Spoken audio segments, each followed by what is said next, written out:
ஒப்பிடுவாங்க. கண்டிப்பா அந்த வெற்றியை கண்டிப்பா தேடி தருவாங்க. அதில் ராயபுரம் தொகுதி மக்களை விட்டு எந்த காலத்தில் விலகி போக மாட்டேன். அதனால ராயபுரம் தான் வாழ்நாள் முழுவதும் பொதுவா கட்சி கட்டளையிடும் பட்சத்தில். என்ன ஸ்டாலினை காண நினைச்சப்ப ஸ்டாலின் சொல்லுங்க.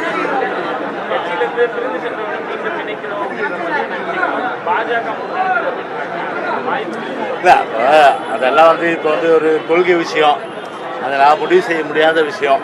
அதனால் யார் எடுத்துக்கிறாங்கன்னு எதுக்கு எடுத்துக்கிறாங்க? எல்லாம் பதவி வந்தால் பணம் வரும், அந்த ரெண்டுத்துக்கு தானே. இதை விட ஒரு மான ஈனம் யாருக்குமே நிச்சயமாக இருக்க முடியாது. எனவே தான் சொல்கிறேன், ஒரு கொள்கை அடிப்படையில் உண்மையிலே பார்த்தீங்கன்னா மனசாட்சியோட இன்னைக்கு அவங்க சிந்திச்சாங்கன்னா கண்டிப்பாக எந்த மூத்த தலைவரும் அதே போல் மற்றவங்களும் சரி உதயநிதி ஸ்டாலின் எந்த காலத்திலும் ஏற்றுக்க மாட்டாங்க. ஆனால் ஏற்றுக்கிறாங்கன்னா மானங்கட்டவர் தான் ஏற்றுப்பாங்க.